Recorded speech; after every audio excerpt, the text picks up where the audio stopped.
ಜೈ ರಾಮಕೃಷ್ಣ. ನಮಸ್ತೆ. ಯುಗಾವತಾರ ಶ್ರೀರಾಮಕೃಷ್ಣ ಗ್ರಂಥಾಧ್ಯಯನಕ್ಕೆ ತಮ್ಮೆಲ್ಲರಿಗೂ ಸ್ವಾಗತ. ಸಂಚಿಕೆ 114, ಅಧ್ಯಾಯ 68, ಮುಗ್ಧ ಭಕ್ತಿಯ ಮುಗುದೆ. ಶ್ರೀರಾಮಕೃಷ್ಣರಿಗೆ ತಮ್ಮ ಸೋದರ ರಾಮೇಶ್ವರನ ಮಗಳು ಲಕ್ಷ್ಮಿ ಎಂದರೆ ಅಪಾರ ವಾತ್ಸಲ್ಯ. ಅವಳನ್ನು ತಮ್ಮ ಮನೆದೇವರಾದ ಶೀತಲಾದೇವಿಯ ಅಂಶ ಸಂಭೂತೆ ಎಂದು ಪರಿಗಣಿಸಿದ್ದರು. ಅವರಿಗೆ ಆ ನಂಬಿಕೆ ಉಂಟಾಗಲು ಒಂದು ಕಾರಣವಿತ್ತು. ಶ್ರೀರಾಮಕೃಷ್ಣರು ದಕ್ಷಿಣೇಶ್ವರದಲ್ಲಿದ್ದಾಗ ಯಾರಾದರೂ ಭಕ್ತರು ಹಣ್ಣು ಸಿಹಿ ತಿನಿಸುಗಳನ್ನು ಆಗಾಗ ತಂದು ಕೊಡುತ್ತಿದ್ದರು. ಒಂದು ದಿನ ಅವರ ಮನಸ್ಸಿಗೆ ಒಂದು ಆಲೋಚನೆ ಬಂದಿತು. ಅಲ್ಲ, ನನಗೇನೋ ಇಲ್ಲಿ ಇಷ್ಟೊಂದು ತಿಂಡಿ ತಿನಿಸು ಬರುತ್ತಿದೆ, ಆದರೆ ಊರಿನಲ್ಲಿ ತಾಯಿ ಶೀತಲಾದೇವಿಗೆ ಇದೊಂದೂ ಸಿಗುವುದೇ ಇಲ್ಲವಲ್ಲ. ಇದಾದ ಕೆಲ ದಿನಗಳ ಮೇಲೆ ಅವರೊಂದು ಕನಸಿನಲ್ಲಿ ಶೀತಲಾದೇವಿಯನ್ನು ಕಂಡರು. ಆಕೆ ಹೇಳಿದಳು, ನಾನು ನಿಮ್ಮ ಮನೆಯಲ್ಲಿ 2 ರೂಪಗಳಿಂದ ವಾಸಿಸುತ್ತಿದ್ದೇನೆ. ಒಂದು ನೀವು ಪೂಜಿಸುವ ಕಳಶ. ಇಲ್ಲಿ ನಮಗೆ ತಿಳಿದಿರುವಂತೆ ಶ್ರೀರಾಮಕೃಷ್ಣರ ಮನೆ ದೇವರುಗಳಲ್ಲೊಬ್ಬಳು ಶೀತಲಾದೇವಿ. ಅವರ ಮನೆಯಲ್ಲಿ ಶೀತಲಾದೇವಿಯನ್ನು ಪೂಜಿಸುತ್ತಿದ್ದುದು ಕಲಶದ ರೂಪದಲ್ಲೇ. ಅದರಲ್ಲಿ ನೀರು ತುಂಬಿದ್ದು, ಮೇಲೆ ಒಂದು ಮಾವಿನ ಎಲೆಯ ಗೊಂಚಲು ಇರುತ್ತಿತ್ತು, ಸುತ್ತಲೂ ಕುಂಕುಮ ಹಚ್ಚಿರುತ್ತಿತ್ತು. ಈ ಕಲಶವನ್ನು ಬಿಟ್ಟರೆ ಆಕೆಯ ವಿಗ್ರಹವಾಗಲಿ ಚಿತ್ರವಾಗಲಿ ಬೇರೆ ಯಾವುದೂ ಇರಲಿಲ್ಲ. ನೀವು ಪೂಜಿಸುವ ಕಲಶ. ಇನ್ನೊಂದು ನಿನ್ನ ಅಣ್ಣನ ಮಗಳು ಲಕ್ಷ್ಮಿ. ನೀನು ಆಕೆಗೆ ತಿಂಡಿ ತಿನಿಸು ಕೊಟ್ಟರೆ ನನಗೆ ನೈವೇದ್ಯ ಮಾಡಿದಂತೆಯೇ ಆಗುತ್ತದೆ. ಇದಾದ ನಂತರ ಶ್ರೀರಾಮಕೃಷ್ಣರು ಲಕ್ಷ್ಮಿಯನ್ನು ಪೂಜ್ಯ ದೃಷ್ಟಿಯಿಂದ ಕಾಣತೊಡಗಿದರು. ಕೆಲವೊಮ್ಮೆ ಆಕೆಗೆ ತಮ್ಮ ಕೈಯಾರೆ ಏನನ್ನಾದರೂ ತಿನ್ನಿಸುತ್ತಿದ್ದರು. ಲಕ್ಷ್ಮಿಯ ಜನನ 1864ರಲ್ಲಿ. ಶಾರದಾಮಣಿಗಿಂತ 10 ವರ್ಷ ಚಿಕ್ಕವಳು. ಬಾಲ್ಯದಿಂದಲೂ ಆಕೆ ಏಕಾಂತ ಪ್ರಿಯೆ. ಅವಳ ಆಟದ ವೇಳೆಯೆಲ್ಲ ದೇವರ ಪೂಜೆಯಲ್ಲೇ ಕಳೆದು ಹೋಗುತ್ತಿತ್ತು. ಶಾಲೆಗೆ ಹೋಗಿ ಅವಳೂ 4 ಅಕ್ಷರ ಕಲಿತಳು. ಶಾರದೆ ತನ್ನ ಪತಿಯ ಮನೆಗೆ ಬಂದಾಗಲೆಲ್ಲ ಆಕೆಗೆ ಈ ಲಕ್ಷ್ಮಿ ಅಚ್ಚುಮೆಚ್ಚಿನ ಸಂಗಾತಿ. ತಾನು ಶಾಲೆಯಲ್ಲಿ ಕಲಿತ ಪಾಠವನ್ನು ಇವಳು ತನ್ನ ಚಿಕ್ಕಮ್ಮನಿಗೆ ಅಂದರೆ ಶಾರದೆಗೆ ಹೇಳಿಕೊಡುತ್ತಿದ್ದಳು. ಮುಂದೆ ದಕ್ಷಿಣೇಶ್ವರದಲ್ಲಿ ಶರತ್ ಭಂಡಾರಿ ಎಂಬ ಪುಟ್ಟ ಹುಡುಗನಿಂದ ಶ್ರೀರಾಮಕೃಷ್ಣರೇ ಇಬ್ಬರಿಗೂ ಪ್ರಾಥಮಿಕ ಶಾಲೆಯ 2ನೇ ಪುಸ್ತಕದ ಪಾಠಗಳನ್ನ ಹೇಳಿಸಿದರು. ಶ್ರೀಕೃಷ್ಣನು ಕದಂಬ ವೃಕ್ಷದ ಕೆಳಗೆ ವಾಸಿಸುತ್ತಾನೆ ಎಂದು ಶ್ರೀರಾಮಕೃಷ್ಣರೊಮ್ಮೆ ಹೇಳಿದ್ದು ಲಕ್ಷ್ಮಿಯ ಕಿವಿಗೆ ಬಿದ್ದಿತು. ಸರಿ, ಅದೇ ಮಾತು ತಲೆಯಲ್ಲಿ ಗುಯಿಗುಡಲಾರಂಭಿಸಿತು. ಒಂದು ದಿನ ಮಧ್ಯಾಹ್ನ ಯಾರಿಗೂ ಹೇಳದೆ ಕದಂಬ ವೃಕ್ಷವನ್ನು ಕೃಷ್ಣನನ್ನು ಹುಡುಕಿಕೊಂಡು ಹೊರಟು ಬಿಟ್ಟಳು. ಕಾಮಾರಪುಕುರದಲ್ಲೆಲ್ಲ ಹುಡುಕಿದಳು, ಆ ವೃಕ್ಷ ಸಿಗಲಿಲ್ಲ. ಕಡೆಗೆ ಪಕ್ಕದ ಹಳ್ಳಿಯಲ್ಲಿ ಕದಂಬ ವೃಕ್ಷವೇನೋ ಸಿಕ್ಕಿತು. ಆದರೆ ಕೃಷ್ಣ ಅವನಲ್ಲಿ ಎಲ್ಲೋ ಹೋಗಿರಬಹುದು, ಬಂದಾನು ಎಂದು ಬಹಳ ಹೊತ್ತು ಕಾದಳು. ಕಾದು ಕಾದು ಕಡೆಗೆ ನಿರಾಶೆಯಿಂದ ಮನೆಯ ಕಡೆಗೆ ಹೆಜ್ಜೆ ಹಾಕಿದಳು.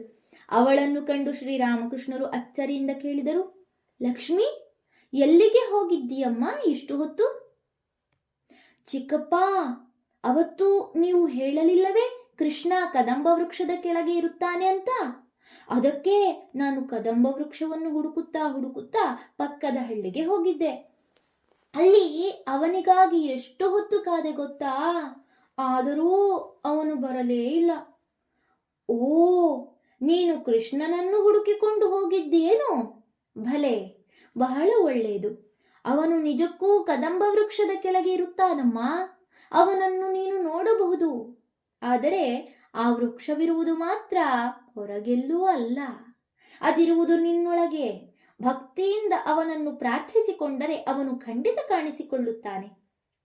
ಇದೀಗ ಬಾಲೆಗೆ ಸಮಾಧಾನವಾಯಿತು.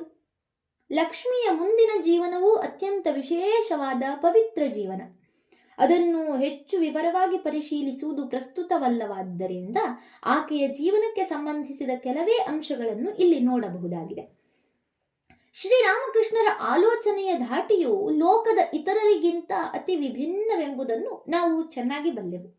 ಬಾಲೆ ಲಕ್ಷ್ಮಿಯ ಮನೋವ್ಯಾಪಾರಗಳನ್ನು, ಗುಣನಡತೆಗಳನ್ನು ಗಮನಿಸಿ ಆನಂದಿಸುತ್ತಿದ್ದ ಅವರೊಮ್ಮೆ ಉದ್ಗರಿಸುತ್ತಾರೆ, ಲಕ್ಷ್ಮಿ ಬಾಲ ವಿಧವೆಯಾಗಿ ಬಿಟ್ಟರೆ ಒಳ್ಳೆಯದು. ಆಗ ಅವಳು ಆಧ್ಯಾತ್ಮಿಕ ಸಾಧನೆಯನ್ನು ಅಡೆತಡೆಯಿಲ್ಲದೆ ಮಾಡಿಕೊಂಡು ಹೋಗಲು ಅನುಕೂಲವಾಗುತ್ತದೆ. ಛೇ, ಇಂಥ ಮಾತನ್ನಾಡಿದರೆ ಸದ್ಗೃಹಸ್ಥರೆನ್ನಿಸಿಕೊಂಡವರಿಗೆ ಏನನ್ನಿಸಬೇಡ. ಆದರೆ ಭಗವತ್ ಸಾಕ್ಷಾತ್ಕಾರವೇ ಜೀವನದ ಏಕಮೇವ ಧ್ಯೇಯವೆಂದು ನಂಬಿ ನಡೆದ ಶ್ರೀರಾಮಕೃಷ್ಣರು ಈ ಮಾತನ್ನಾಡಿದರೆ ಆಶ್ಚರ್ಯವೇನಿದೆ? ಹೆಣ್ಣು ಮಗಳೊಬ್ಬಳು ಮದುವೆಯಾಗದೆ ಉಳಿಯುವುದು ಆಕೆ ವಿಧವೆಯಾಗುವುದಕ್ಕಿಂತ ಘೋರವೆನ್ನುವಂತಹ ಸ್ಥಿತಿ ಆಗಿನ ಕಾಲದ್ದು. ಆದ್ದರಿಂದ ಲಕ್ಷ್ಮಿಯ ತಂದೆ ತಾಯಂದಿರು ಆಕೆಗೆ ಮದುವೆ ಮಾಡದಿರುವುದೆಲ್ಲ ಆಗದ ಮಾತು. ಆದರೆ ಮದುವೆಯಾಯಿತೆಂದರೆ ಸಾಧನೆ ಸಾಕ್ಷಾತ್ಕಾರದ ವಿಷಯ ಸಡಿಲವಾಗುವುದೇ ದಿಟ. ಆದ್ದರಿಂದಲೇ ಶ್ರೀರಾಮಕೃಷ್ಣರು ಹಾಗೆ ಹೇಳಿರಬೇಕು ಎಂದು ಊಹಿಸಬಹುದು. ಲಕ್ಷ್ಮಿಗೆ 11 ವರ್ಷವಾದಾಗ ರಾಮೇಶ್ವರ ಆಕೆಯನ್ನು ಗೋಘಟ ಗ್ರಾಮದ ಧನಕೃಷ್ಣ ಎಂಬುವನಿಗೆ ಕೊಟ್ಟು ಮದುವೆ ಮಾಡಿದ. ದಕ್ಷಿಣೇಶ್ವರದಲ್ಲಿದ್ದ ಶ್ರೀರಾಮಕೃಷ್ಣರಿಗೆ ಈ ಸುದ್ದಿ ಮುಟ್ಟಿತು. ತಕ್ಷಣವೇ ಅವರು ಲಕ್ಷ್ಮಿ ವಿಧವೆಯಾಗುತ್ತಾಳೆ ಎಂದು ನುಡಿದು ಸಮಾಧಿಸ್ಥರಾದರು.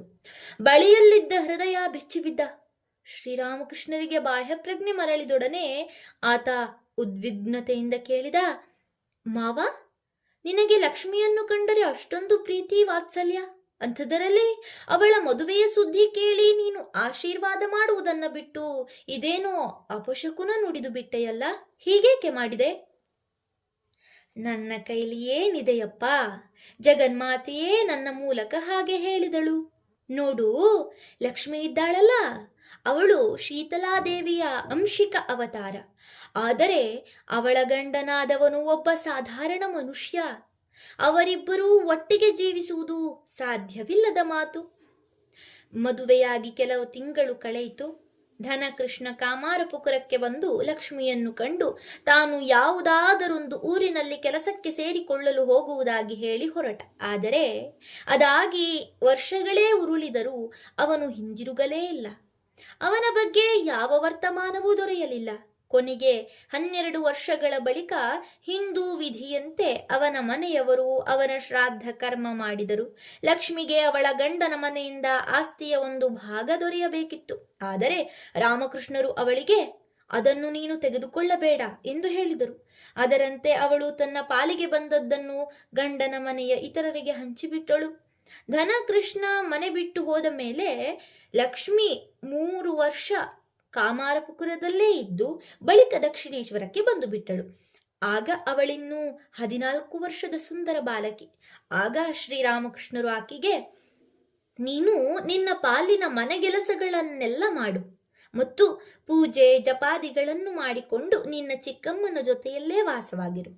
ತೀರ್ಥಯಾತ್ರೆಗೆಂದು ಒಬ್ಬಳೇ ಹೊರಟು ಬಿಡಬೇಡ. ಈ ಜಗತ್ತಿನಲ್ಲಿ ಜೀವನ ಅಷ್ಟು ಕ್ಷೇಮವಲ್ಲ.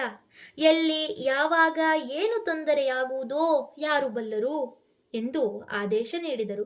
ಲಕ್ಷ್ಮಿ ಅವರ ಮಾತಿನಂತೆಯೇ ನಡೆಯುತ್ತಾ ಸಾರ್ಥಕ ಜೀವನವನ್ನು ಬಾಳಿದಳು. ಧನ್ಯವಾದಗಳು. ಇಂದಿಗೆ ಅಧ್ಯಾಯ 68 ಸಂಪೂರ್ಣವಾಯಿತು. ಮುಂದಿನ ಸಂಚಿಕೆಯಲ್ಲಿ ಹೊಸ ಅಧ್ಯಾಯವನ್ನು ಪ್ರಾರಂಭಿಸೋಣ. ಓಂ ಶಾಂತಿ ಶಾಂತಿ ಶಾಂತಿ. ಹರಿ ಓಂ ತತ್ಸತ್. ಶ್ರೀರಾಮಕೃಷ್ಣ ಅರ್ಪಣಮಸ್ತು. ಸರ್ವೇ ಜನ ಸುಖಿನೋ ಭವಂತು. ಜೈ ಶ್ರೀಮಾತಾ.